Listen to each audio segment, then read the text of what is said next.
I thought you lived in Hawaii, but now you are in California? So have lived in Hawaii since what year was it? I think 2000 and God, I forget. But I was in Hawaii for a long time after not being in Hawaii for a long time. And then 4.5 years ago, moved to California. So it's somewhat recent, Right. but we still go back quite a bit. I try to go back at least a couple times a year. So a lot of the photos I post are when we're with family and enjoying being home. So it's deceiving what I share on Instagram. Got it. But yeah, That been makes in the Coachella Valley of all places in California for the last 4.5 years. So that's been quite a change for wow. us. What is it like living in the desert? It's so okay. So when we first moved here, everyone was asking me that question because first of all, it was crazy that we moved here fair.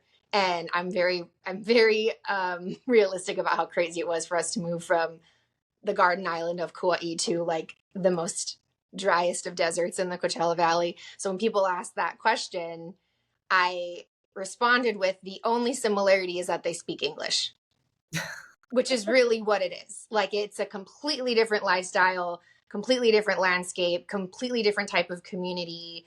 It's very, very different. But I moved here for a job opportunity. We drive to Los Angeles and to Orange County sometimes, but mostly Los Angeles every single weekend. So I like to say that we kind of live in both places. But during the weekdays, we're here. So what are you doing when you're driving to LA? My boyfriend lives in the San Fernando Valley, and then there's such a big community from Hawaii that live Malibu, Topanga area. One of my best friends from Kauai lives in Culver City. So our community is there, and that's a really big reason. And also because I still surf and love the ocean, and I want that to be a part of my daughter's life coming from Hawaii. So we go to the coast as much as we can to keep that lifestyle going, even though we live 2 hours away. Wow. So you're surfing like Malibu, Topanga, El Porto El stuff? Porto sometimes. My friend Brittany, who lives in Culver City, that's her spot, right? Because it's so close to Culver. I've gotten it fun a couple of times, but I'm compared to people that have been born and raised in places like El Porto or they go and surf like Venice Beach and things like that. I'm such a snob. Like I'm very aware of it. I'm a huge surf snob. If I look at it and it's, ankle high and breaking on the shore and people are still paddling out in cold water, like I won't. I'm love surfing. It's part of who I am and like the thing that makes me so happy, but I would rather just take a dip in the ocean than, you know, I'm not that I don't have that mindset of like being raised as a California surfer. No, nothing against California surfers, but it's a little different. Oh, I hear you. And even me that like I lived at El Porto and I loved El Porto. I got Yeah. my first ever like legit tube ride at El Porto. So there are like parts of me that really loves El Porto, but now that I've lived in Central America, whenever I go back, it's that same thing. It's like how it's so crowded and it's Yeah. so bad. And what Yeah. are all of these people doing running into each other for that Yeah. one closeout? I don't Yeah. get it.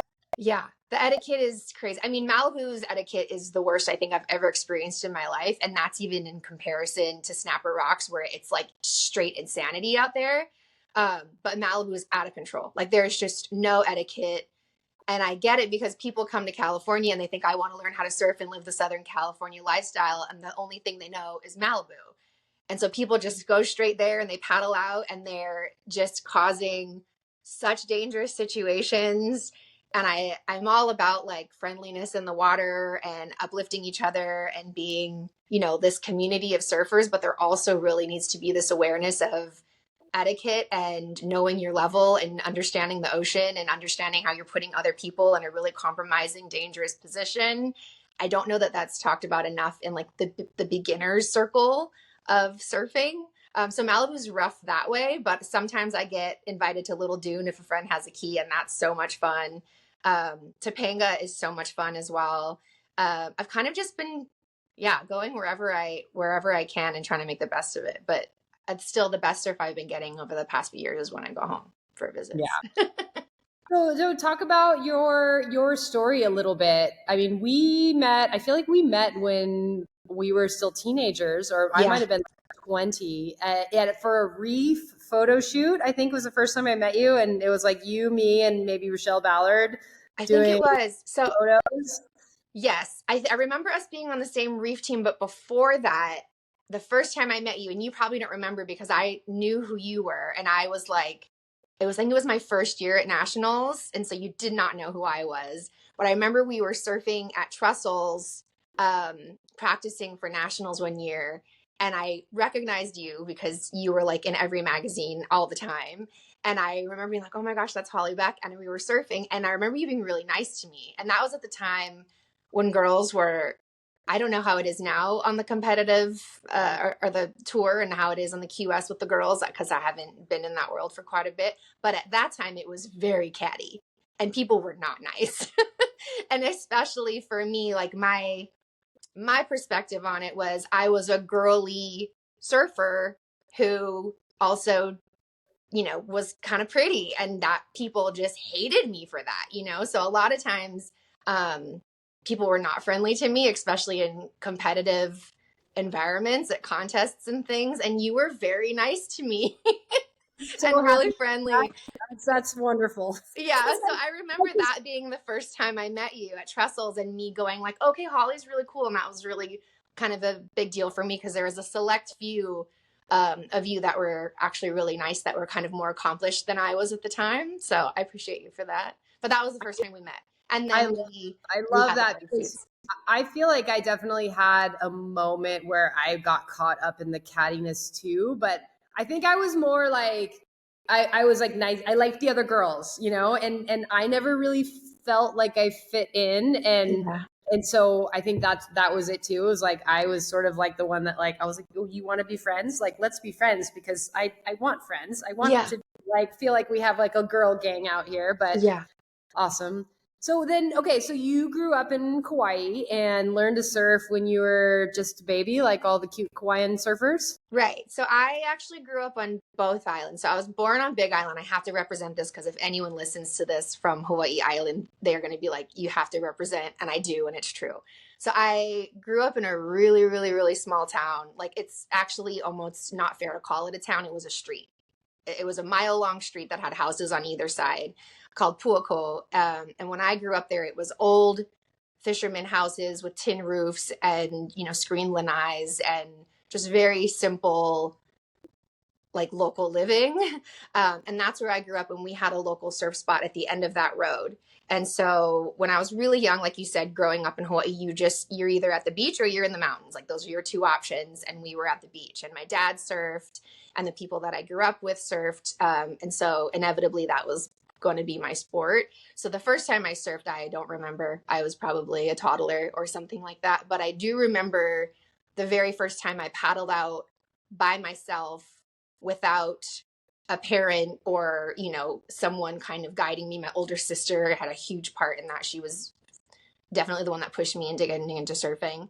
But I remember the first time I paddled out at Pine Trees by myself on a short board catching waves. I think I was like 10 or 11, like without any guidance. And I caught my first wave on my own and it like reformed on the inside. I like, how you vividly remember, like these are like core memories.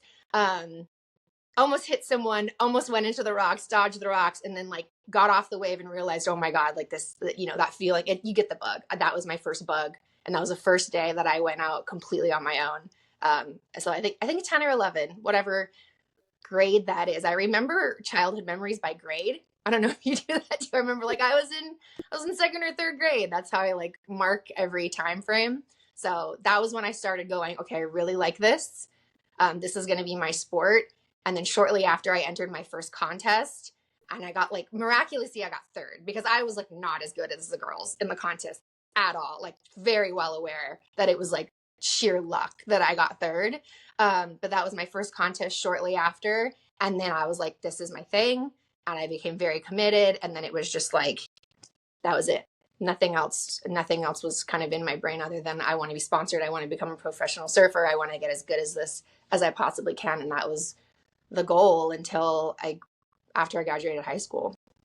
I mean, and coming from pine trees in that era, I mean, I feel like pine trees with, I think of like the Irons Brothers and Keala, and it seemed like such a hotbed of hardcore surfing talent of surfers. I mean, I know they're all, because they're older than me, so they must be older than you, but like, were any of those surfers, like, were you like surfing with them? Was that an influence, or were they kind of like next level? So clarification, there's a pine trees on the Big Island, which is super confusing. Okay, so there's the pine trees on the Big Island. That's where I learned to surf on the Big Island. In fifth grade, my dad moved to Kauai, and that's when I started living on Kauai half time. So I'd split the time between both parents. And I grew up on the southwest side of Kauai, which is opposite of Pine Tree. So I heard about Bruce and Keala and everyone. They were a bit older than me, but my home spot on Kauai was PK's. I don't know if you've ever heard of PK's. I Okay. have not. So we have like super fun contests there. There was like NSSA and HSA contests and like a lot of local contests there. It's almost like, I don't want to discount it. It's almost like a Turtle Bay where like if you know the wave, it's super duper fun. But if you don't know the wave, it's like really frustrating and people don't really like it. It's my home break, and I think it's one of the funnest waves ever in the world. It's got this left that it has a point break, and then it kind of comes in and it has this left wall, and you can do like a snap, and then there's like a section you can hit, and then you can ride the whitewater in for a little bit, and then it reforms on the inside, and it's a right-hander. So you can go left and right on the same wave, which is super duper fun. But that's where I represent. And they didn't really come and surf the South Side very much. The whole North Shore Kauai crew that everyone knows and loves. They didn't come to our side very often. I didn't really go to their side that often. Like I've surfed pine trees for contests all the time. I surfed tunnels and, you know, things like that because it's really good waves. But we have the west side on Kauai.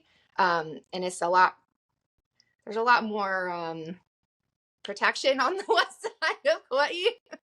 So like I don't want to like talk to, but we have really good waves and I didn't need to go all the way to the North Shore.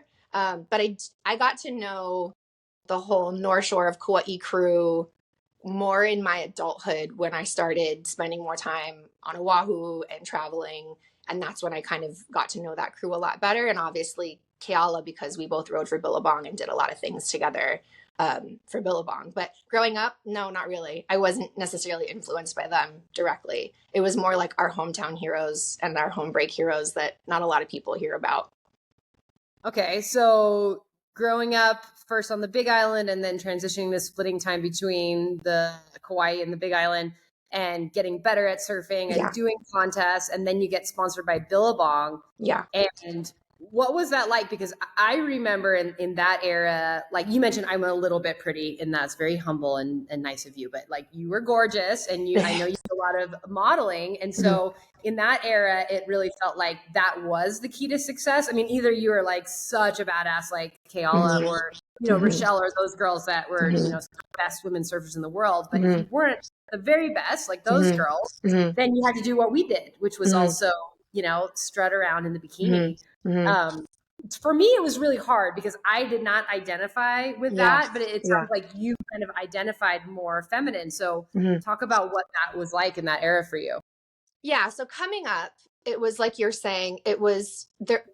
When I learned how to surf and started taking it really seriously, there was not any of the brands that even had a girls branch. I was wearing boys surf shorts. I was wearing one-piece bathing suits. Like feminine wasn't cool if you were a surfer. Even though underneath it all, I was very feminine, I kind of had to kind of do the opposite. I kind of had to like masculine up to be kind of taken seriously as a surfer where I was growing up and in the industry at that time, because it was a little bit before the huge boom of when Blue Crush, the original Blue Crush came out, and then all of the brands had a girls side, and then they started outselling the men's brands, and they were like, okay, this is where it's at. So when I first started competing, that's how it was. And then I got sponsored by Billabong when I was 14 in 8th grade. They had 4 pieces of girls' clothing that they sent me. I was the first girl that they signed in the US. And then it was Kara Hemperly. She was the other girl at that time. She had just switched from Rusty. And we were the first 2 girls. We went to the North Shore for our very first photo shoot for Billabong. They had, I think, 8 pieces of samples that they got from Billabong Australia for girls' clothes. They didn't even have like a brand yet in the US. So that was my first introduction to Billabong. So I still didn't even have branded clothing, but I had the sticker on my board and I was like, I don't care, I'm sponsored and it's Billabong and I'm stoked. So even at that point, there really wasn't a huge girls modeling, marketing kind of part of it yet. And then come ninth grade, 10th grade, and the clothes started coming in and they needed to promote them.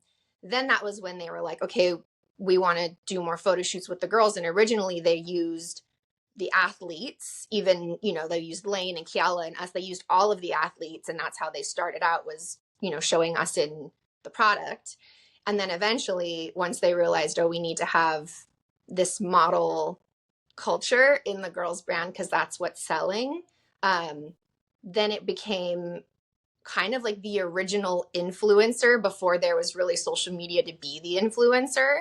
So come all through high school, you know, I did pretty well in the amateur tour, had a couple big titles, made top 3 nationally. Like I never was like national champ or anything like that, but like I was in the mix, you know. And so I tried to do the QS for a little bit. As you know, the QS for the girls is a joke, like putting it out there. It's an absolute joke with the girls. I mean, the boys too, it's a grovel tour, but the girls are like get it even worse than the boys do on that QS tour. It really is. Realized what that was about and how expensive it was and how I didn't have a crew and I didn't have didn't feel accepted by those girls. You know, I felt kind of really in between too, of like I'm not masculine enough, or I'm not competitive enough, and I'm not like grr enough to kind of fit in with that crew, and I'm not just a model either. Like this is my sport and I'm an athlete. So it was kind of this in between stage where I didn't feel like I fit in anywhere. And then Billabong offered me this wonderful contract that was essentially an influencer contract of, we want you to surf and we want to get photos of you surfing and we want you to be an athlete, but primarily we need you to show up as the lifestyle of Billabong and the authentic, you know, girl surfer model. And to me, I was like, sign me up, like, sure. And I didn't struggle with it at all because I kind of found my place where I did fit in. And I found that like I loved wearing a bikini surfing. I loved having the matching grip pad and the matching leash and having pink. And like I was all about looking cute when I went out and looking cute on the beach, and also wanting to like get barreled and hit the lip as hard as I could. I was truly both of those things. So for me, it was a dream come true. I didn't feel out of place with it.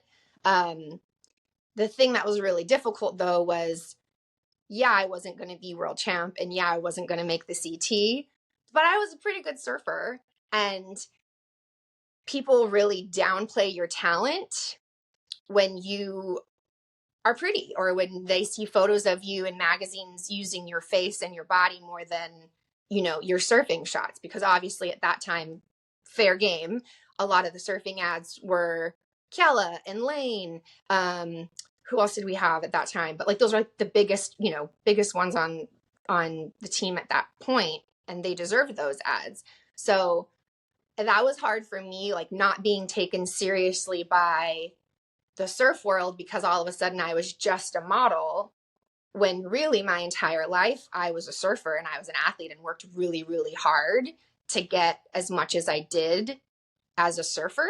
So that was what was difficult for me, was not being taken seriously as an athlete because I was pretty and because I liked being girly and wearing bikinis and, you know, being the opposite of what a serious surfer was at that time. So that was kind of my experience. And at one point I kind of wanted to deny the modeling part of it and gone like, I just want to be known as a surfer, because there was like so much discreditation happening. And again, I was aware that I wasn't going to be the best in the world, but that was a challenge for me, even though it was a really great deal for a really long time. Right. I remember that era. It was like the ads would have like the picture of like the shredding, and then it would be like a picture of the model, and it would usually not the same person. And Yeah. I remember even that, like the first ad that I got, there was a picture of Serena doing like a rad turn, and I was like standing there in a bathing Yeah. suit. Yeah. And I can totally relate to what you were saying, is like there was this desire to be like, no, but I surf too. Yeah, okay, yes, Serena's better. It's true, but like I also want to be taken seriously. I remember fighting against that as well. Yeah. And I mean, luckily, a surf ad would come up so often, like every so often. And I don't know if you felt this way, but sometimes they'd choose the surf shot that showed the bikini better than the surf shot that showed my skill better. And that was really hard for me because I'd be like, oh, we went on this trip to Tavi and I got this amazing barrel, and I got like, I saw the shots and I saw the moments that I was really proud of as a surfer. And then they'd run a double page ad of me, of a close up doing a backside bottom turn. And it was like the bikini. And I was like, and I get it. They have a business. They need to sell clothes. That's what I'm on board for. That's what my job is. I'm very aware of the position I was in, but inside at that time in my life, I was like, I just have so much to prove as an athlete that it was difficult for me to kind of accept that I would struggle with that a little bit. But always wanted to be cute and girly. And I loved living in both of those places, but it was very much the opposite of kind of the next generation after us when, and I give her so much credit for this. Like, I know Alana Blanchard, and I don't know, I actually one day like want to genuinely ask her this question of like, did you know what you were doing? Like, was this pre-planned, or was this genuinely you authentically being you and everyone all of a sudden accepting it? Like, she took so much heat for surfing in a thong and with makeup on, and like, I remember even being like, what is she doing? Like, what is happening? Like, what is going on? Like, I was into surfing in a bikini, but a thong, I was like, I want my bits to be covered, So like, there was definitely judgment, so much heat on her when she did that.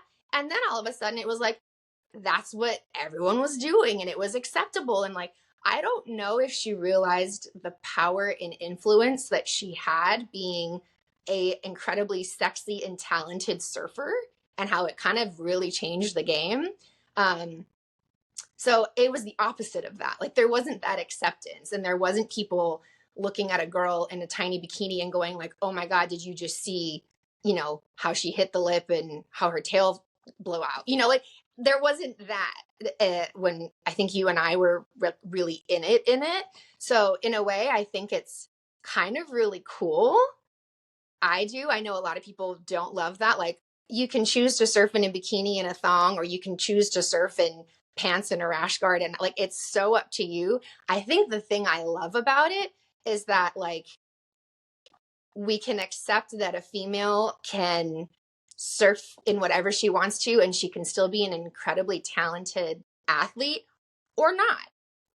I kind of love that we can accept both of those things now, where before I don't know there was any level of acceptance for like the sexy surfer. You just got so much heat. I wonder, it's interesting. I've never really had this. I've talked about this topic many times over the years, but I've never maybe had it in this way. And I think it's interesting to think about, what would Alana say? We should ask her. But I wonder, because it's like Lane and Serena and Rochelle and those Kayla, those girls, like, they weren't wearing thongs. But like, what if they had? Like, I wonder, was it just that Alana did it at a time when we were ready, or is it just that she was just the first one to be like, this is me? Like if you being the feminine surfer that you identified as, if you were Lane Beachley, like Lane Beachley is, I mean, I don't know, Serena and Lane are like maybe more feminine than some of the others, but none of them I really like think of as like being super feminine. But like, what if they had been? Would that have changed it sooner, or do you think that it just like wasn't ready? And like that whole like two different boxes of athlete and then model, like if Alana Blanchard, I think you're right, was like the first one to kind of like combine the two. And she really struggled, because I feel like people wanted to dismiss her. I'm guilty of even being, she doesn't surf that good. Like, Totally.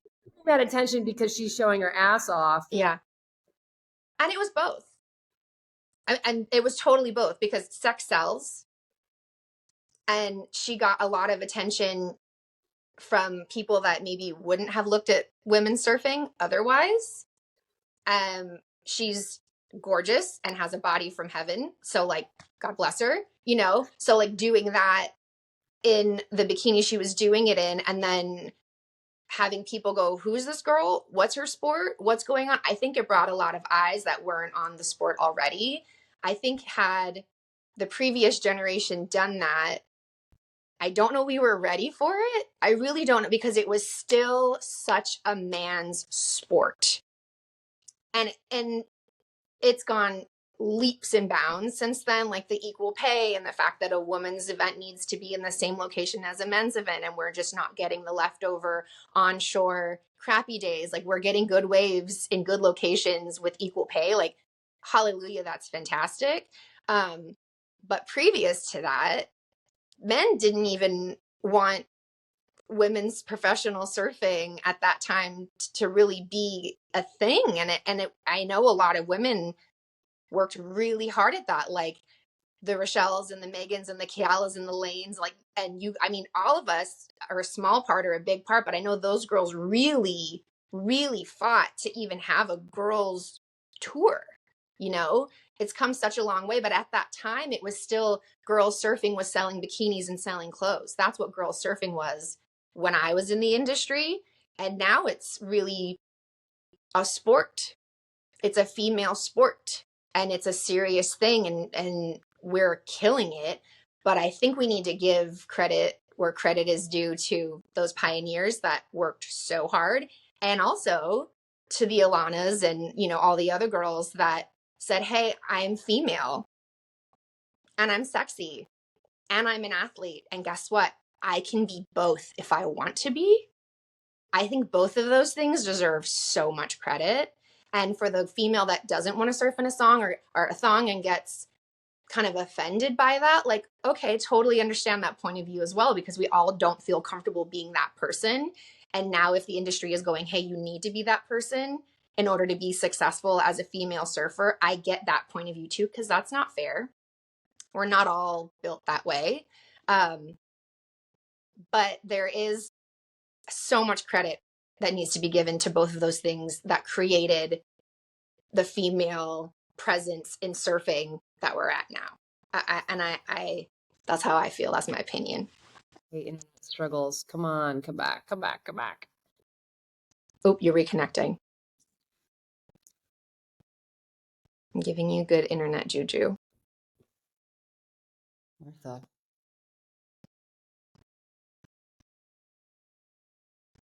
Where are we almost there? Host will be here soon. Okay.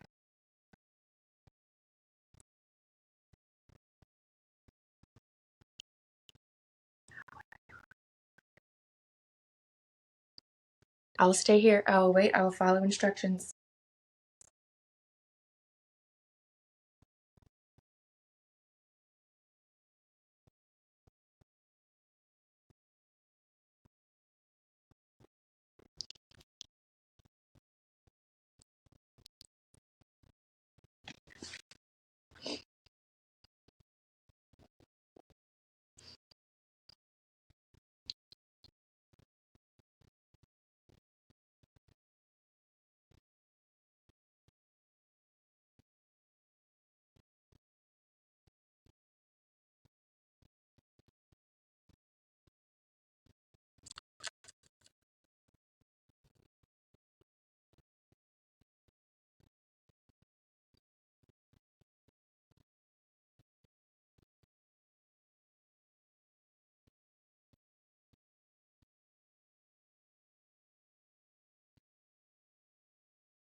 I feel like I should still be talking about something.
Oh my God, so annoying. I just restarted my router. It's funny, like my internet's been good and I feel like I jinxed it by telling you if the internet goes out because I've been doing this and it has not been a problem. But anyway, I love this conversation. Oh, good. Yeah. Good. Well, I'm so glad that you say that because I feel like, I'm just going to admit that like part of me had like definitely an era where I like hated Alana Blanchard. I mean, that's a strong word. I Yeah. don't really mean I hated her, but I feel like I felt like she was perpetuating that thing. Like, even though she was surfing good, it was almost like people were paying attention from the wrong reasons. Yeah. And even though she surfed good and that like that's cool, I felt like people were only paying attention to her ass.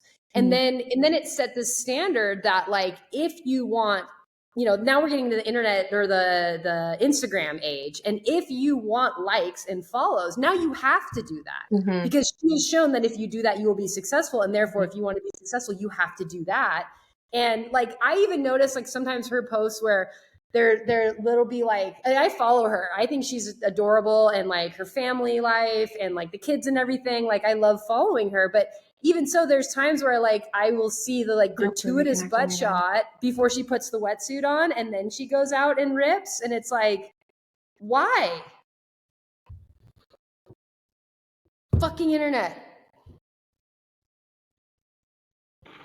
Yeah, weird. I feel like I don't really know that much about Nintendo, but yeah. Gonna do it. It's gonna come. It's gonna come. It's gonna come. Internet's gonna be good and strong and stay connected. Oh shucks. Here we go again. I will wait.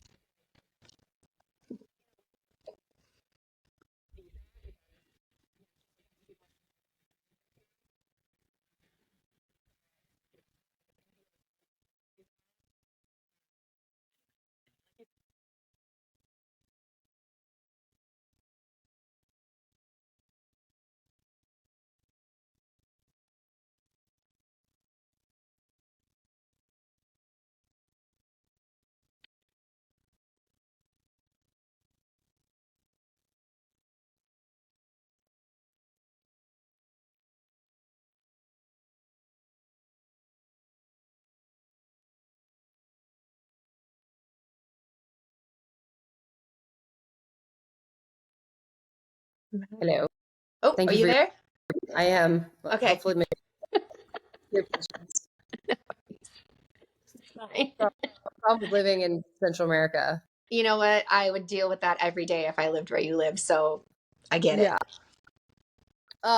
So yeah, what I was saying is that I appreciate you saying that you have so much respect for Alana because it helps me kind of adjust my perspective because I think that I spent time saying like, why are you doing this? Because now all of a sudden all of these people are following you, and so then it sets the standard that if you want follows and likes and to be successful in this like social media age, then you also have to do that. And so yeah, I feel like I wasn't necessarily like go you for showing you can be hot and ripped. I was kind of like, gosh darn it, like now there's this new thing that like I'm like appreciating wait, but I don't want to surf in a thong. Like I hate duck dive. I've had so many creators like paddle out and be like, I love duck diving behind you. Oh. And going like I don't want that. Like Right. I would rather just like wear like boy shorts bottoms Totally. or like board shorts, especially if the waves are pumping. Because I don't 100%. have to be like thinking about it. But now what I'm thinking about is if I'm going to get photos and if I'm going to post them, and people are going to like them, then I better show more skin. And like, why, Alana? Yeah. And I get that perspective. I totally see both sides of this. And I was also one in the beginning. I had one eyebrow raise and was like, "Girl, what are you doing?" Because it was so different. Her and Anastasia Ashley was another one who, like, you know what? I also give it to her too because she doesn't give a shiznit. Like, I love how much she doesn't give a shiznit. Like, she's always been cool to me. I've never been like super close with her, but she's always been cool to me. But I think, like I was saying before, it brought a lot of attention to the sport, maybe for looking at girls' butts and maybe for the wrong reasons. But I think eventually, if people stayed long enough, they realized, oh, this isn't just about the butt. but I completely get.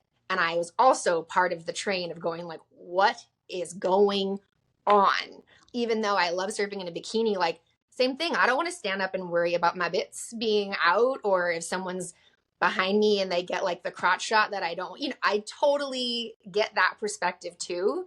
And was on your side for a while at the same perspective, I think, as a lot of females were. But I think as I've gotten older and I've gotten more comfortable in my own skin as a woman and understanding the power of female, that's a really big part of it. Should you choose to use it that way or not is completely up to you. And I'm accepting of all of that. But there's a lot of power in that. And there's a lot of, what's the word I'm looking for? Without that aspect, I truly don't know that we would be as recognized as we are as a sport and as a woman's sport today. Even though that's maybe the wrong way to look at a sport, we still live in the world we live in, and that's what gets attention regardless. And I would argue to say, like, I knew nothing about, what was the sport? There's a lot of men's sports that I know nothing about. And then as a female, there's some super hot dude who's ripped and fit and doing something that doing something that caught my attention as a female. And I went, ooh, who's that? Oh, he's a I don't know, he's like a lacrosse. I don't know, whatever the sport is that I know nothing about. And then I'm like, oh, lacrosse. Oh my gosh, look at this. Like, same thing as a female. I have totally given sports attention because there's been some really attractive dude doing something that caught my attention. And then, hey, look, now I'm looking into the sport. So I get it. But I, again, just agreeing with you on your perspective. And I get that as well. Yeah, that's a good point. That's a good point. I like hearing it from all sides. I think it's, and I agree with you too. Like, as I have gotten older, then it's like, okay, good for you, girl. Keep getting it. You're still getting it. And I love now, like, that she is a mom of two, and her body has changed. I mean, she still has a goddess-given body, as we discussed. Still, her body has changed. And now she's like, look how hot I am as a mom, like breastfeeding my babies. And, so I think my respect for her has really grown as she's shown that, as she's shown like motherhood and relationship, and still goes out and rips and looks hot. I'm like, okay. Yeah, there's a place for both. I think there's a place for all of us. So you reminded me when we were chatting before this that you've seen so many different aspects of the whole surfing lifestyle, like from like Grom amateur competitor to like pro competitor and model to like lifestyle influencer. And then you also dated one of the best men's surfers in the world. Like, what was it like to now you're the girlfriend of the athlete? It was very different at that time. I got so much attention, not even because like, oh my gosh, you're dating Dean Morrison. And like, that's a big deal because at the time when we started dating, he was, quite a big deal in the men's surfing world. It was a lot because you're a girl surfer and you're dating a male professional surfer. That didn't happen. Like it was very, very rare that happened. And it was very, very rare that it happened on the level that he was at. And not saying that but like who we were in that surf world at the time. So I remember getting so much attention from people because they were in disbelief that it was actually the serious thing. And it wasn't just like this, fling or whatever it was. Like, we were in a serious committed relationship for almost 7 years. And I was traveling with him as much as I could to his events at all the CT stops around the world. And then I was doing all of my traveling for Billabong and still doing my thing as a surfer model. And so it was really funny because of the attention we got for just how awkward and kind of weird it was in that world at the time. And then also, he's probably going to laugh. I don't know if he'll listen to this, but he was so conflicted with the fact that he was dating a female surfer. It was really hard for him to accept. Even as my boyfriend, my partner at that time in my life, he had a really hard time understanding how it was going to work with both of us sharing the same sport. Well, and so talk more about like what was I mean, I just gonna validate everything you said. Yeah. Like nobody did it. Like I think on the QS maybe there were like a couple Yeah. here and there. Yeah. Like even just for hookups, it didn't happen that Yeah. often. No. Or a drunken one night in Right. France, like Totally. with like the Brazilian guy or like the really hot Australian, or there was that one Brazilian guy. Like Let's talk about it, Holly. Explore that. But like you said, it wasn't like serious relationships, and for the most part, the guys were hooking up with whatever the randoms at the location, and the girls were hooking up with each other. Yeah. So it wasn't like I remember too, like me when I was first on tour, going like, "This is weird. Like all the girls are over here, and all the boys are over there, and like, why is this?" It was. So there was definitely like this block from at least all of the professional surfer men that I was around. It was like the surfer girls were just like, you don't go there. It's off limits. They're either not girly enough. They were all really attracted to the arm candy. They were all really attracted to the hot girls that looked good in a bikini on the beach and, you know, made their meals and stickered their boards up for that. I am not dissing these women at all because I've become friends with them when I was on tour, and I'm not dissing their existence. It's just that's what it was. They were there to serve and take care of their men, which is understandable because you're traveling 10 months out of the year constantly, and you need someone to kind of do those things for you. A lot of those guys couldn't hold all of that together without their female counterparts. So I by no means am like shitting on the girls by saying this at all, but those were the types of girls that they wanted. It was the arm candy.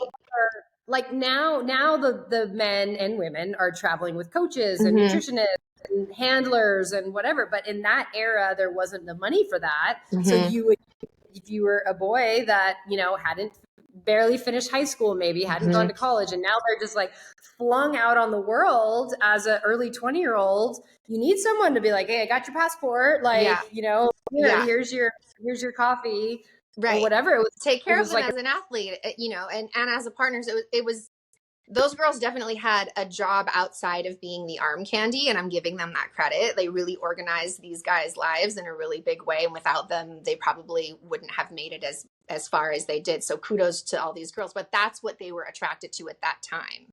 It was the hot arm candy most of the time that looked like, you know, she belonged in Beverly Hills somewhere, and that was just what it was.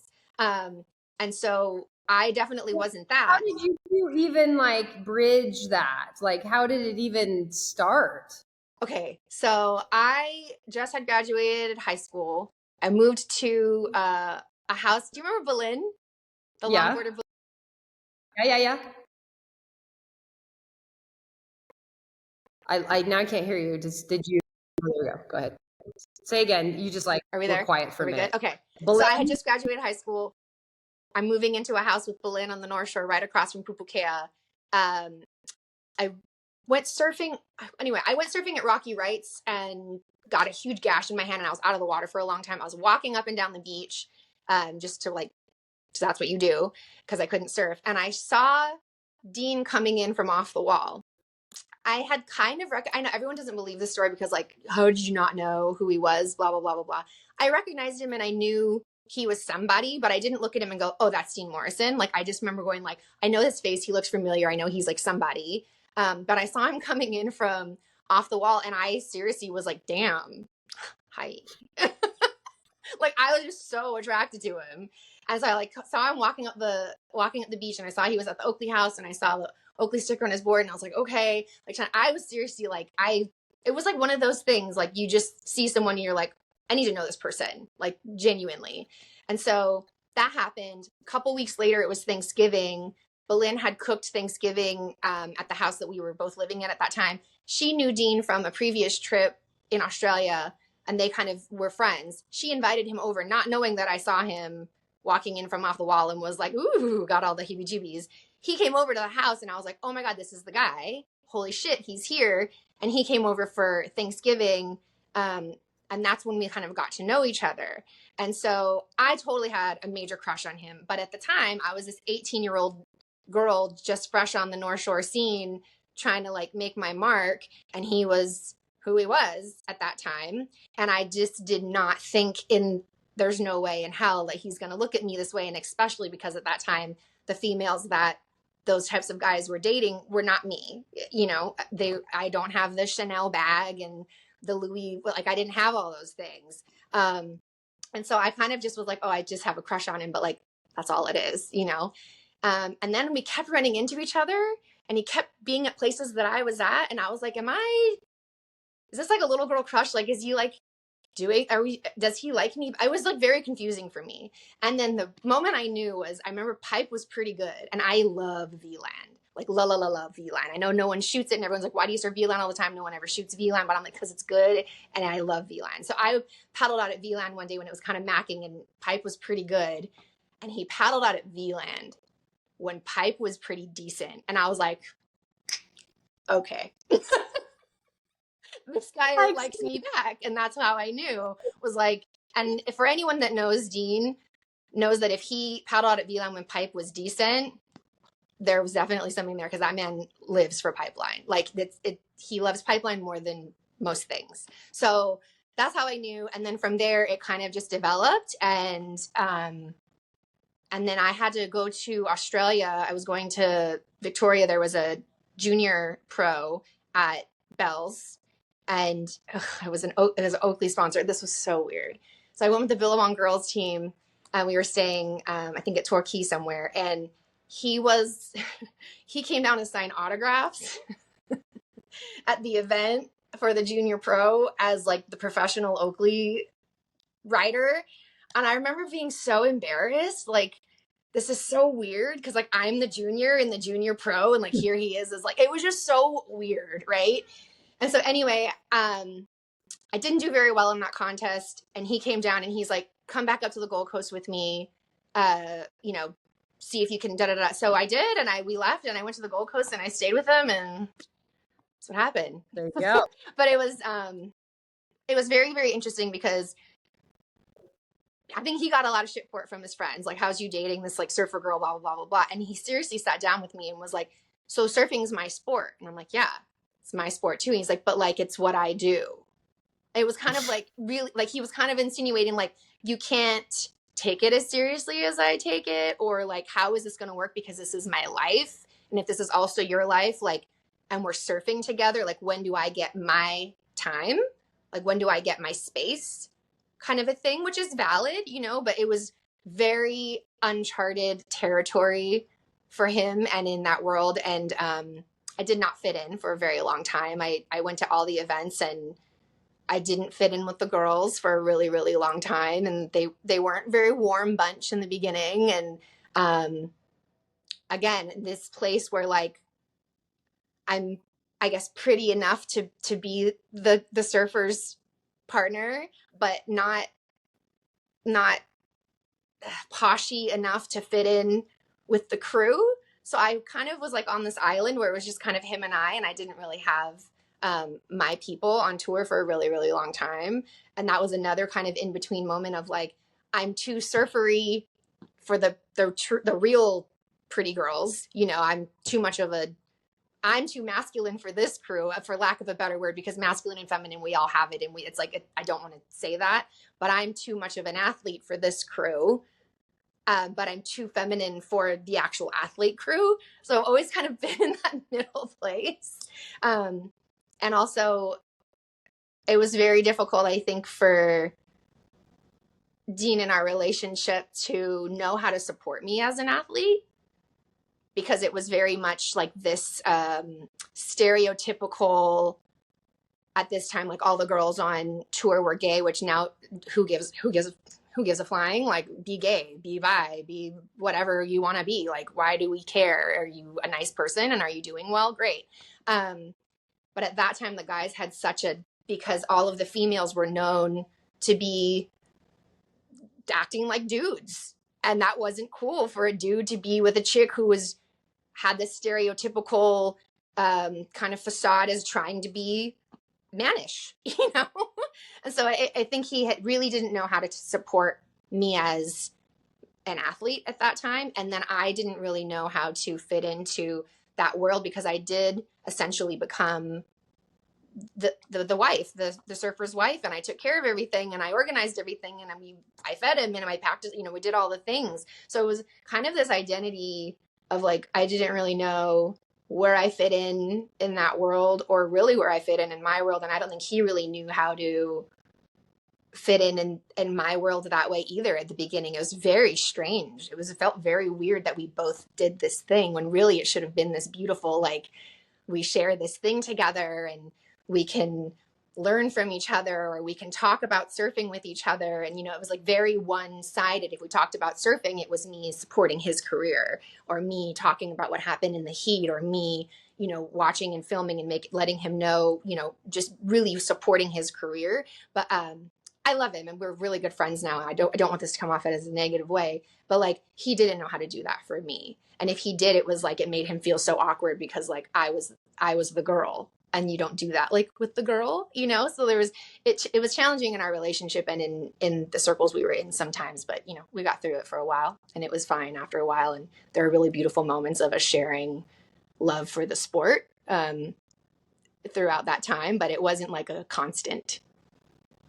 Well, was that something that, I mean, it sounds like you talk a lot about like not fitting in Mm-hmm. and like how to know how to do it. But like for you, like, did you have these moments where you're like, okay, I have to choose my identity here and I am going to let my athlete identity kind of take a back seat to my supporter identity just as a consequence of being in this relationship? Because if I'm going to be in this relationship, then that's what I'm going to have to do. And were there times where you were like, hang on a second, like, this is my sport too. Mm-hmm. Like, you're older than me and you're like more famous than me and whatever. So there's like almost like a power dynamic Mm-hmm. that it seems to be natural. And I know I remember myself in my like early 20s, like I didn't have the confidence or the like self-worth to be able to be like, hang on, because I have needs too. Mm-hmm. And my needs also matter. And if Mm-hmm. you're not meeting my needs, and this is not sustainable, like Mm-hmm. at what point in the relationship did you have that, if at all? I definitely made his career the primary focus between both of our careers because he was so much more successful than I was. And that became my role, was to support the household and the career in his life. So yeah, at that time in my life, I met him when I was 18 years old. I mean, in a nutshell, I had no idea who I really was as a person. I had no idea how to truly partner in a partnership. I had no idea how to show up for myself, let alone how to show up for myself and someone else in that world, just in relationship. And then add this, we both have not similar, he was so, we're doing similar careers, but you know what I'm saying?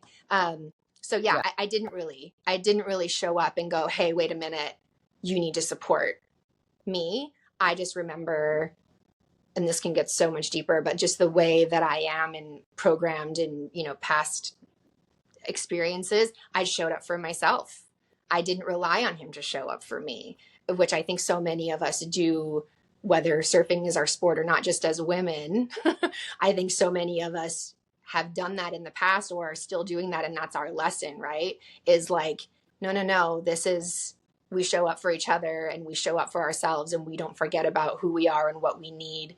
And we don't forget about, the balance of what a relationship is. And I think had I done that, I really don't know what would have happened. I don't have regrets, and I don't go like, what ifs? Like, I'm so fine with how life has played out, and so that's not where I'm going. But had I done that and maybe been a little bit more assertive at that time in my life of, this is who I am, this is what I need from you, I really want this kind of a thing, I don't know if we were in a place for that to have been accepted and put into play very well. So I don't know that it would have been received well, but I didn't do that. I really let myself go, and more than I probably should have. But in all of my responsibilities in the career that I did have at that time, I still showed up for myself, but I didn't have the same support from him as I was giving, for sure. I mean, I think you kind of touched on like the way that we were programmed. And I think that this is a common theme, like a pro surfer dating another pro surfer is obviously very rare. Mm-hmm. But I think that it's a common thing that comes when women will sacrifice their career for their husband's career or their partner's career, or like, okay, I will take care of the kids, or I will stop going. I won't get the master's program so that you can go and get the master's program.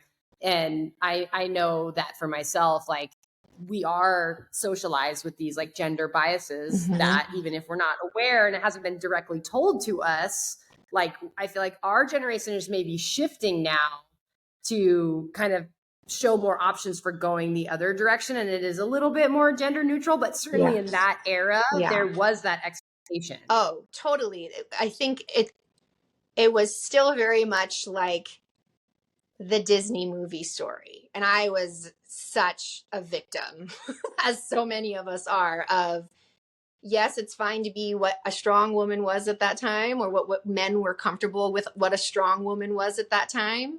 But essentially, we all wanted, not all, I'm not speaking for you, but a lot of the women that I know that share this story, we all wanted the knight in shining armor to come and save the day and be the provider, and us to just be, and truly, like, that's what the programming is. It's the Disney movies, it's the TV shows, it's the families that we grew up in, and how we saw it working was like, we were just the nurturer and the supporter, and that's our primary role. And again, there wasn't much of an awareness of like, hey, we can be the nurturer and the supporter, and we can also do this thing. And it's really difficult to balance both of those things, but that's, again, what you're saying, and I'm totally agreeing with you. I love that we're in this place now of equality in relationship and in career and like in all areas, but 100,000,000% in relationship. It's like, hey, I'm going to show up for you and I'm going to support you as much as I can. But some days I need 70% from you because I've got 30, or this dynamic in relationship now, for those that I think have grown enough to see it this way, and for those that are kind of aware enough to understand that human beings, whether you're male or female in a relationship, both need the same amount of support from each other, and both need a certain amount of independence within the relationship as well. This codependent relationship that I think we grew up kind of idolizing is over. And I'm so grateful for that. But I think there was really, in that time, maybe the start of it changing, but still so much glory around this codependent relationship, and the female always being so much more dependent on the male. And that's where I was in that, relationship, even though I was a very strong female within myself and always took care of myself and always had my own income and always paid my own bills and always like had my own drive and my own goals. In a way, we were balancing that. Again, for any woman that identifies with this is what I'm saying we were balancing that while going above and beyond for the partner, and just not expecting it in return. Like, it wasn't an expectation. It was okay. It was okay that they didn't, because that's just what the dynamic was. And again, so happy that there's a very large collective community going like, no, that's not okay anymore. And there is an expectation. And I love that male and female, if someone can't be that person in my life and can't be a true partner, then hey, I can be that person for myself. And I love that. And I think so many of us that have gone through some hardships and have gone through some really big learning lessons in relationship and in life, we all kind of get to that place of like, I am enough and I can do it on my own. And if I'm going to be in relationship, it's because I'm choosing to be, and it's because I'm choosing to be with someone that I'm aware can support me the way I need to be supported. And I know myself well enough to know that I can give that back. So I love that partner is so much more about choice rather than codependency and identity of like, what are we without a partner? Like, we're us and we're great and we're wonderful. And also with a partner, we're us and we're great and we're wonderful. But like, I really went around in a huge circle right now, but like, yes.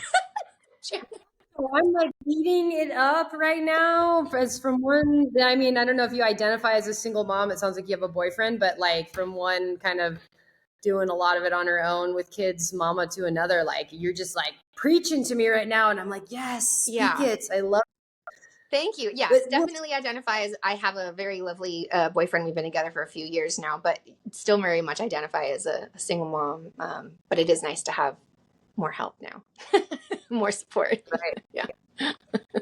So what was the transition out of the surf industry like for you? I know that for some people that's like really hard. It was. It really was. And I've listened, this is a very common story. Again, I think a lot of us really didn't expect just abrupt, like, business ending as though we were just this kind of faceless, soulless, contracted employee, because that's not what they build.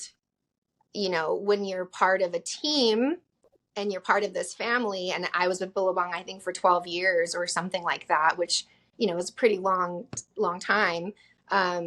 With the same people, you get close to them, and they do feel like family, and they do feel like friends.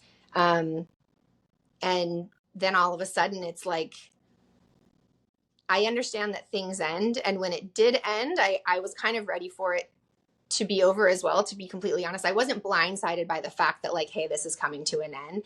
I think I was really blindsided by the lack of humanness that wasn't present in that moment. Like, and I'm going to call it out. Billabong Australia, nothing but love for them, because my contract was an international contract. Billabong Europe, nothing but love for them. I'm going to call it out. Billabong USA, they were lame about it, really lame about it, like the worst ones. And I was deeply hurt by it, because, like I said, you create family, you create friendships. And in my world, these were real connections with other human beings, regardless of why they came into play. And then all of a sudden it was like, you're not worthy, you're not good enough, prove that you're good enough to us for us to keep. It was like this, like, you had to, like, prove that you were good enough, and that already is a lot to do that F's with your mental in a big way. And on the modeling side of it, then it was like, at that point they were only using New York models, Sports Illustrated models for these photo shoots. And that's not what I am. I'm not a runway model. I don't have legs for days and the whole thing, and there was a point where I was way too muscular, or I was too curvy for the image. And, I was healthy. Was I rail thin? No. Was I surfing and working out and eating healthy? I was healthy, but I would definitely put on some muscle, and, like, that wasn't okay. And at that time, I know a lot of people have that story. But the way that it was dealt with by the human beings that I thought I had a really good connection with, I was really disappointed by.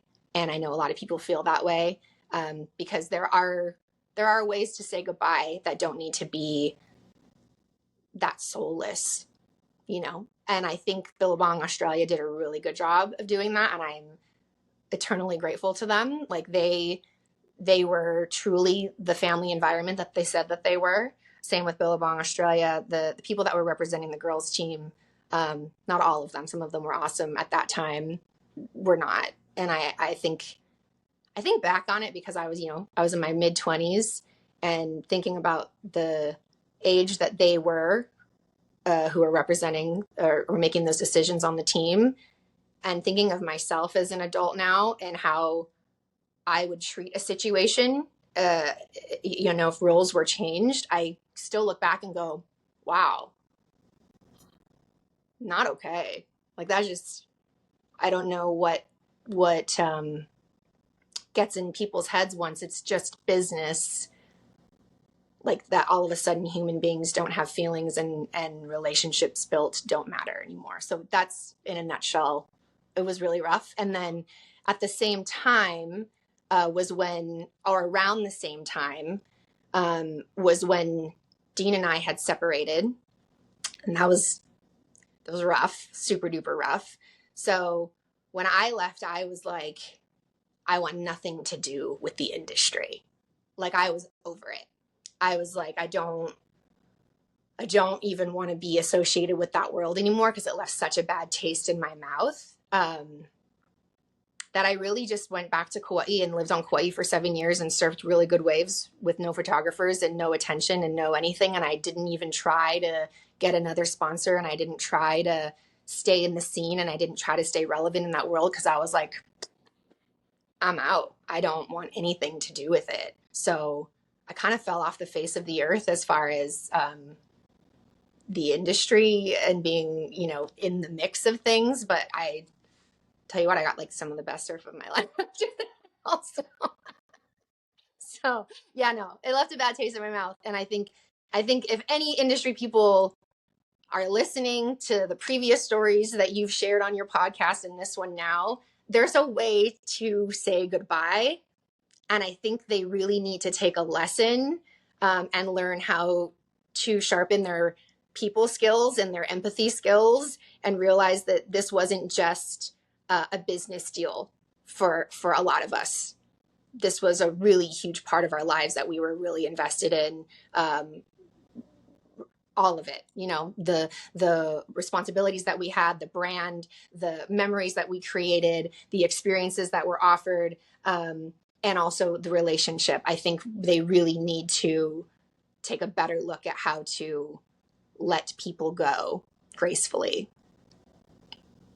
Right, because this isn't just like a 9 to 5 job that you show up to your office every day and then you go home. I mean, we're talking about like people who have these jobs since they're teenagers and into this like huge transitional time, and you're spending Thanksgiving together, and you're spending birthdays, and you're overnighting, and it's like it really takes on that family vibe, because you are essentially living together and going through these big milestone life events together. So that really changes it, besides just like a job. Totally. And even now, as someone who's been in the corporate world and working a 9 to 5, you spend more time with the people you work with than you do with your family, which is sad, but you develop relationship no matter what the role is. And I think as a whole, in the industry, in corporate world, in business and office, like all of the things, we need to really remember humanity. It's not just about money. It's not just about numbers. It's not just about breaking goals and, reaching all of the... We have to remember that we're humans dealing with humans, and that it's okay to have emotions, and it's okay to have feelings, and it's okay for like involvement to happen. Like I'm so sick of this robotic identity that is associated with its business, so it's okay. Yeah, but it's human beings doing the business, and human beings aren't robots. And pretty soon robots will be doing the business. So let's be let's be as human as possible before robots are doing all the business. This is what the human experience is about. So our last chance to be human to one another until we're all talking to AI. Yeah. So it was rough. It was super rough. And then also just kind of all of a sudden, after traveling constantly for 12 years of my life, like not being in one place for longer than 2 months or whatever it is, to all of a sudden being in one place and not traveling. And the weirdest thing for me was like not going to the North Shore of Oahu in winter. My first winter not going to the North Shore of Oahu, I was like a chicken without it. I was like, it's so interesting though. Because I was like, what do I do? I've been going to the North Shore for the winter since I was 14 years old. Like, it's a very crazy, interesting transition, because anyone who has lived that life, which you have, where you're traveling constantly and okay, November through January, we're on Oahu. You know where you are for all this time, and you have these families, and everywhere you go, and you have this culture, and all of a sudden you don't get on a plane, and you're not traveling, and you're not. This change in lifestyle is quite a transition. It doesn't feel okay for a long time. It doesn't feel normal. You feel like your identity is being questioned in so many ways, because who am I? What am I doing if I'm not doing this? Where do I fit in? Where do I belong? What do I do? Like, who am I now in this world without all of this? It's a crazy time. And I've seen so many people have such a hard time with it once their career has stopped on tour, or they, everyone I think that has lived this lifestyle goes through probably about a year or two of like, whoa, really, that's what it feels like. It's just like, blah, blah, blah, blah. You don't know what's going on. Did you feel that way? I mean, I can relate to you saying, like, I also got to the point where I was like, I am done with the industry. Like, my point got there differently, but it was the same feeling at the end. Like, what am I doing? I want nothing to do the industry. And I disappeared to Central America, and I lived in a remote place in northern Nicaragua, and I got the best waves of my life with sometimes a camera, but usually not. Yeah.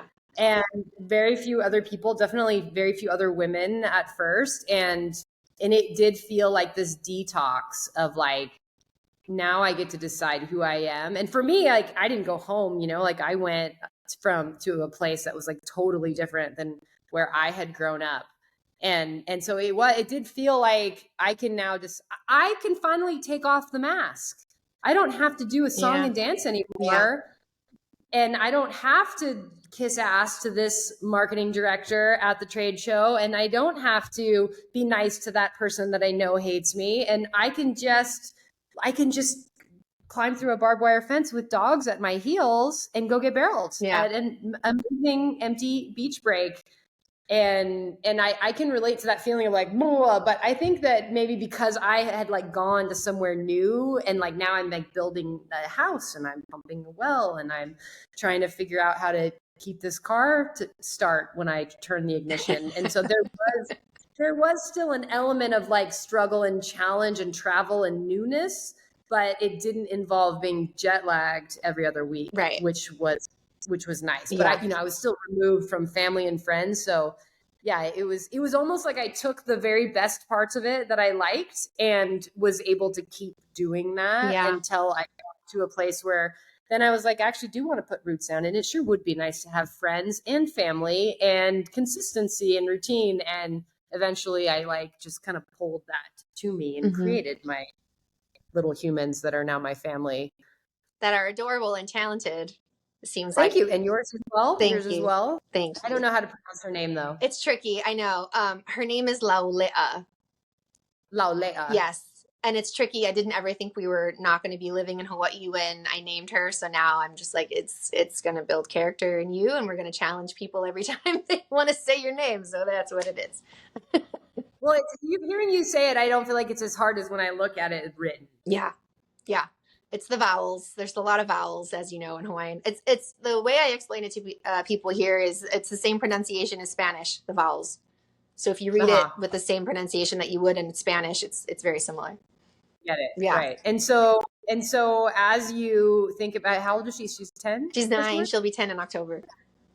Okay. Awesome. So yeah, exactly. Mine will be 10 in September. Oh, very, crazy. Very similar. Yeah. Yeah. So as you look at the things that she's into and, how she's growing up in the world, like what are the values that you want her to know that maybe weren't the ones that were like taught to you? Yeah, I think once I overdo it with really trying to instill these values in her, that she's her own person, that she needs to choose her crowd wisely. I think I want to teach her really young what to look out for in human beings, and when to love from afar and when to keep people close. I really want her to have the tools that I didn't have to truly accept and love myself from as young of an age as I possibly can. As a female, those are the big things. I don't know that it'd be very different for a boy. I only have a girl, but I'm assuming just human beings in general, that's what you want. But I want to empower her authenticity. I want to empower her individuality. I want to empower her choices. I want her to know that she can do hard things on her own. I think just really changing the narrative completely to what we were programmed to think. And I love seeing that now. I know I was dissing, Disney movies a little bit earlier. Now they're phenomenal. I love Disney movies and the empowerment that's in them.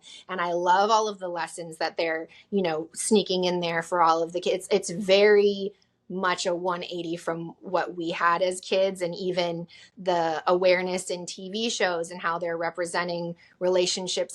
It's a shift all around, but definitely nurturing that in her as much as possible, while still being open to, loving love and, loving romance. And she's very much a romantic, and I love that about her, and I love love, and she gets it from me. Like I still love everything there is to do with love, but I think really instilling understanding the love in yourself first, because that's a very difficult thing to understand, even as an adult, until you find that, But I think really nurturing that in her of you are always enough before anything else.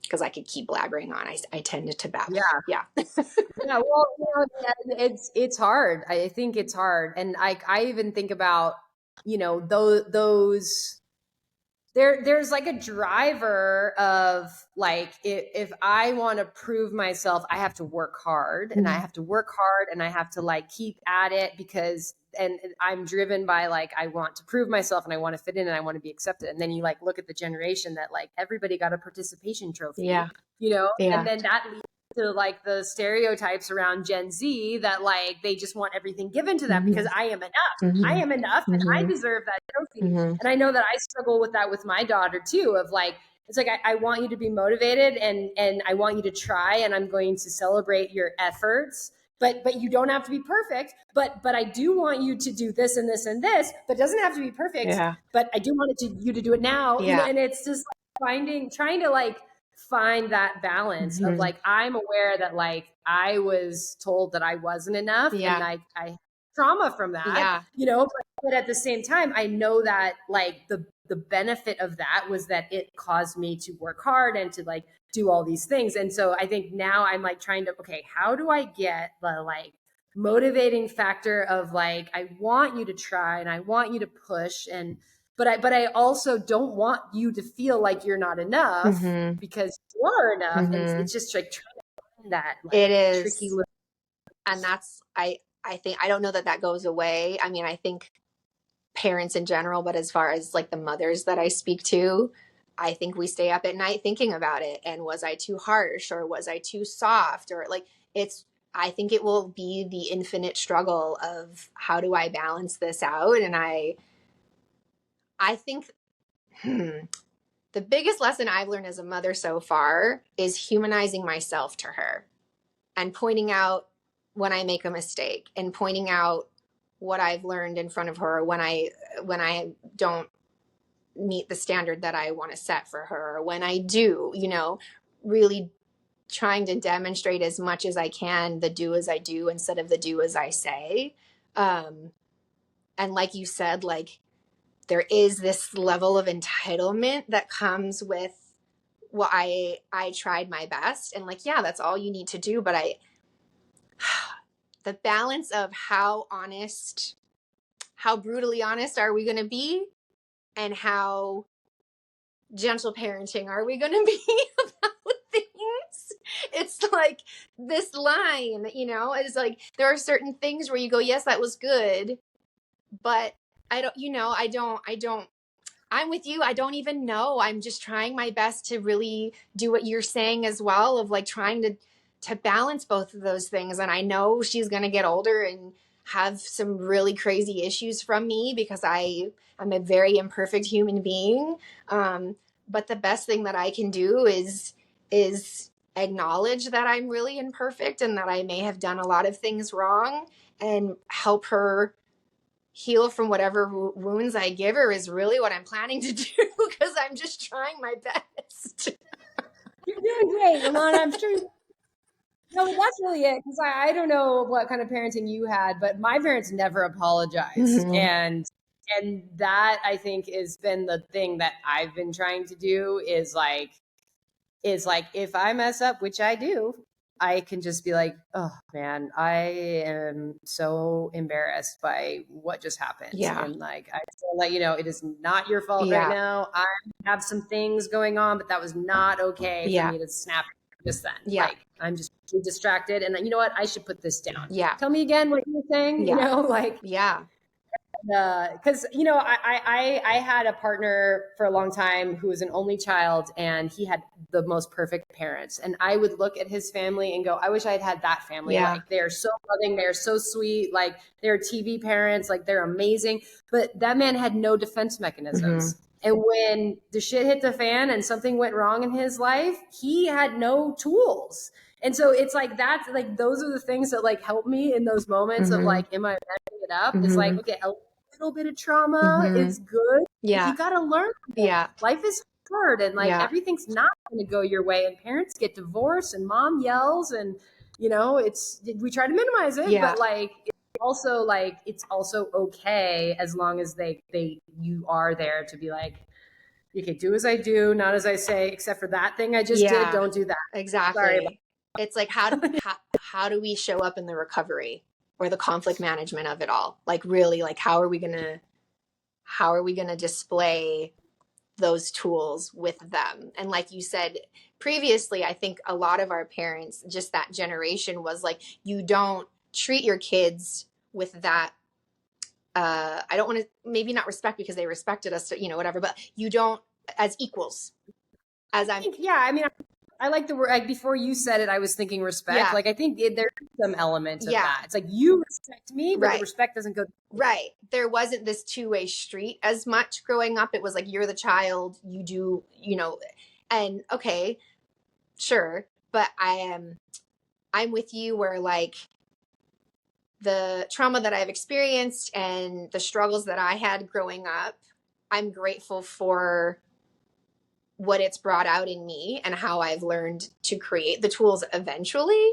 And I'm also with you. Like, I find that not only in picking a partner, but even in friendships in my life, if there isn't some amount of struggle that I can identify them or identify with them on, like, I don't know that we will connect. I think it's just such a different world that you come from.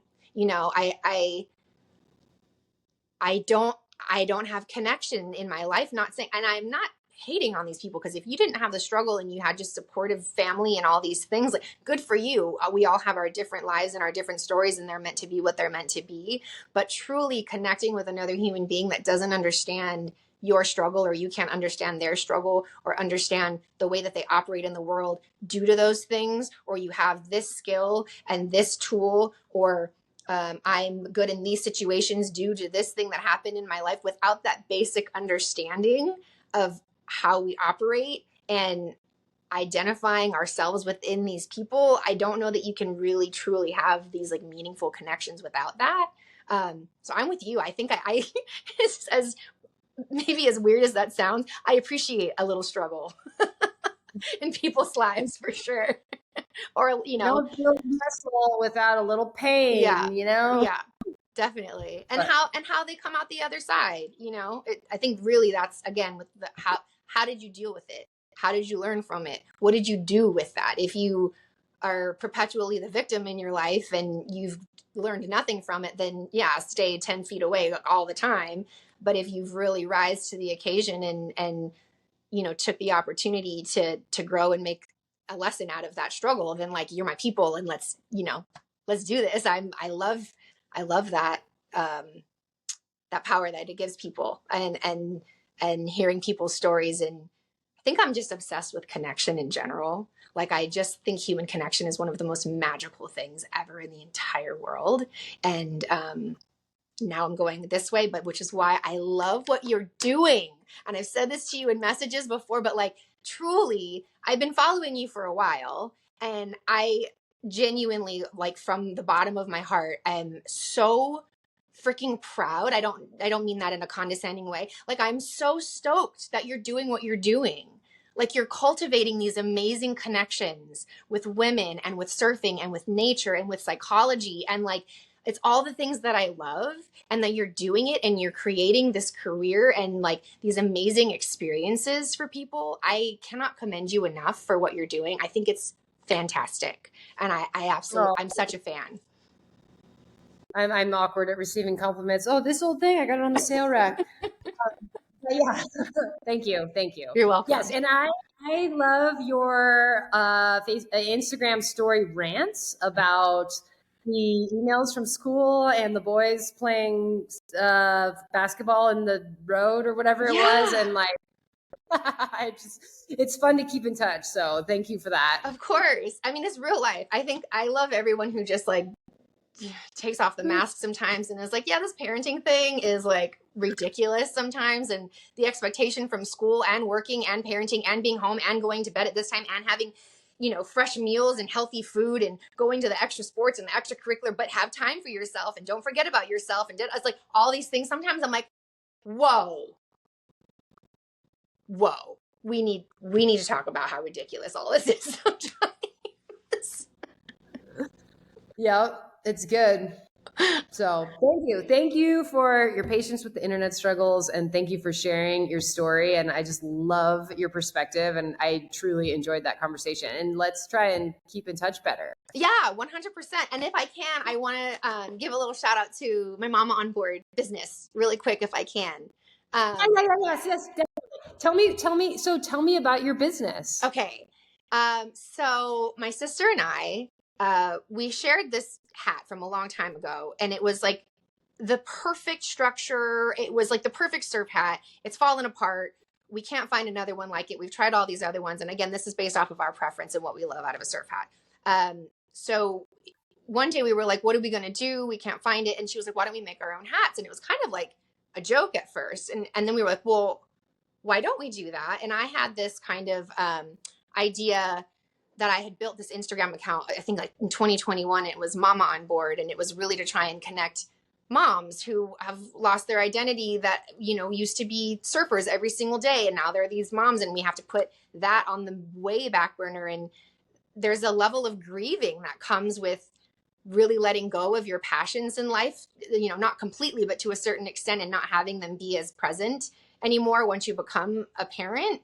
And I was really trying to build this community around understanding that grief that happens with kind of that transition as well.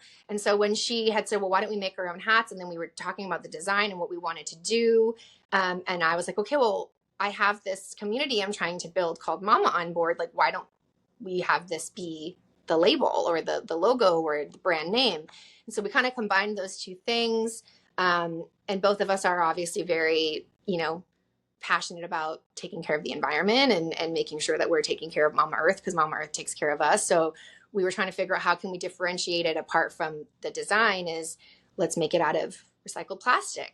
How can we do that? Can we use the material on a hat with recycled plastic, and where can we find this, and blah, blah, blah. So they are incredibly wonderful, functional, thoughtful surf hats made out of recycled plastic or with recycled plastic, because there's neoprene at the bottom. So at first glance, they probably look quite similar to a lot of other types of surf hats, but we have, little details in there that I think kind of, we really appreciate as a surf hat, and the people that have given us a chance, and the surf shops that have them, and the people that have bought our hats and supported us have really kind of reinforced that what we think is important in the details is also very important to them and makes a difference. So this is our passion project, and we're really hoping to build it and make it bigger, and not only create a brand, but a really wonderful community of moms and dads and everyone. It's obviously geared towards the female athlete or outdoor enthusiast, but anyone who wants to wear it can wear it. It's a pretty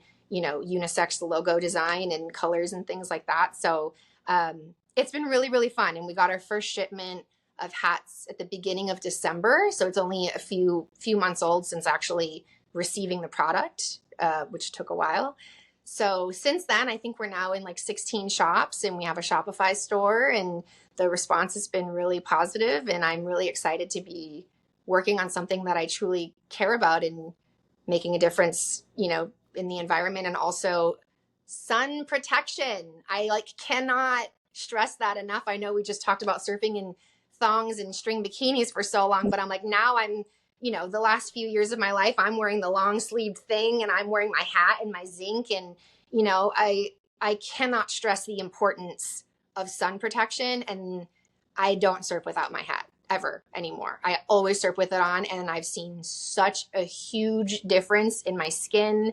I love how functional it is. So that's my little whoop whoop to Mama on Board. We call it Mob. And thank you for letting me boost that up for a second. Of course. Well, tell me, what is you mentioned that you had a few features that you love that sets it apart. So what's your favorite feature that Mama on Board features that feature?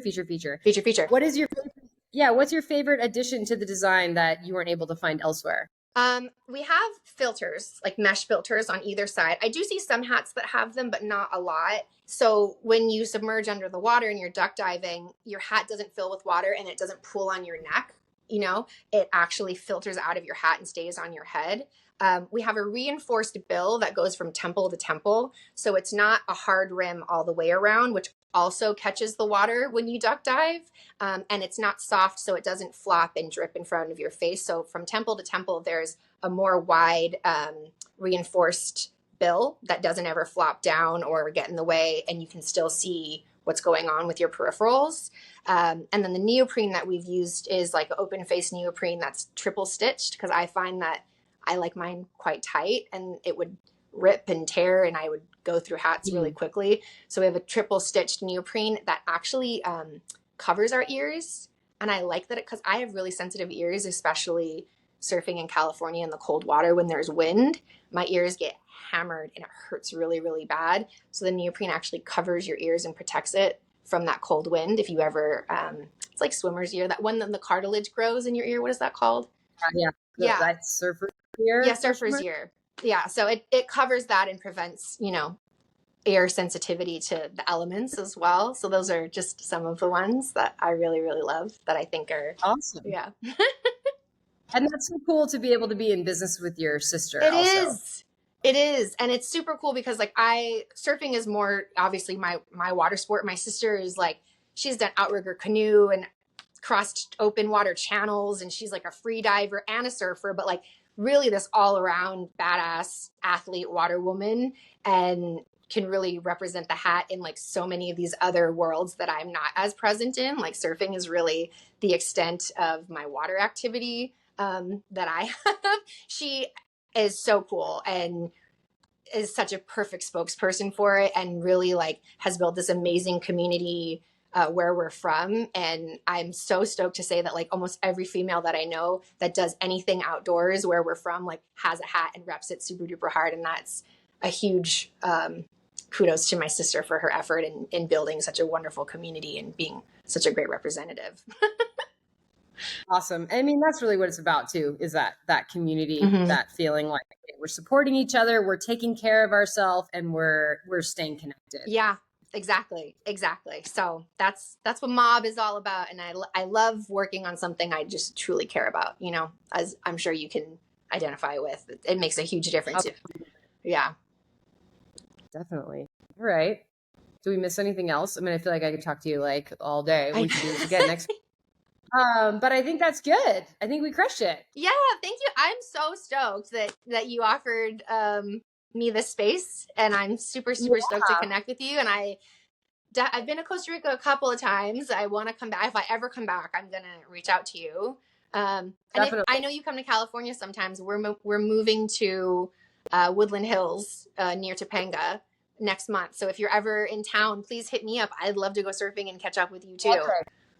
Yeah, we'll get the 10-year-olds together, the big girls. Yeah, Are your kids are like, I see the videos, but do they love surfing, or are they doing Luna, she tells me she hates surfing. I think it's just, that's mom's thing. Yeah. And she's differentiating herself from me by hating surfing. But she does like it when she does it. It's just not really what she wants to do. And then Soleo, we just moved from Pavones where the waves are like so long and dreamy to a place where it's all beach break. And he is very like us. He's very spoiled. And he's like, but they all close out. That's a closeout. I'm like, no, that's a beach break. It's just they don't get to ride as long. Yeah. So he's actually really into soccer right now, football, as they call it down there. So I like you said, I'm like letting them be them. And sometimes I'm like, but it's Sunday morning. Like, let's go to the beach. And how about I put our surfboards in the car just in case? Yeah. You don't have to do it if you don't want to. You don't have to do it, but I'll just bring them in case. And, and most times we'll get out there and get a few waves. But yeah, I think I'm in a chapter of just like my daughter does aerial silks and my son plays soccer, and surfing can be my thing, and it's fine. Yeah. Yeah. I get it. My daughter was very anti for a while, and now she's like kind of getting into it a bit more and like wants to go surfing. And I just shut my mouth. It's as soon as I stopped asking her to do it. She's similar, I think, to your 10-year-old. So yeah, same thing. I just want her to know how to surf. Like, I just want her to know, like, if we go to the beach together, like, I don't want you to like not know how to paddle out on your own and enjoy a wave. Like, I just want you to have an appreciation for the sport. It doesn't need to be like your thing. So we'll see. I get it. Then when they're teenagers, maybe they're like, I'm so glad that I have this skill. Yes. Like kind of like me with like dancing, like I am not a dancer, but all those years of ballet and I can still, do some things. Yeah. And I feel like it helps me. 100%. That's why I tell the kids, I'm like, I hated ballet, but my mom made me do it and now I'm glad. So I won't make you surf, but you might appreciate your background once you're older. I think so. I'm with you. All right, cool. Well, let's wrap this up, and I will say thank you one more time. Thank you. And, you're welcome. I have a lovely producer that I will share your probably email address with. Okay. And then she will reach out to like a couple photos and a little like however you want to like identify yourself for like the little bio situation, and then the link to Mama on Board. And yeah, I don't know when we're going to air this. I've been like in this like interviewing blitz of like trying to get a bunch, and then I'm going to like take a break and just be able to air them. So, so yeah, thank you so much. No, thank you. I've really enjoyed this so much. And again, so stoked with everything that you're doing. It's really great. And I hope we continue to cross paths as much as possible. Awesome. All right.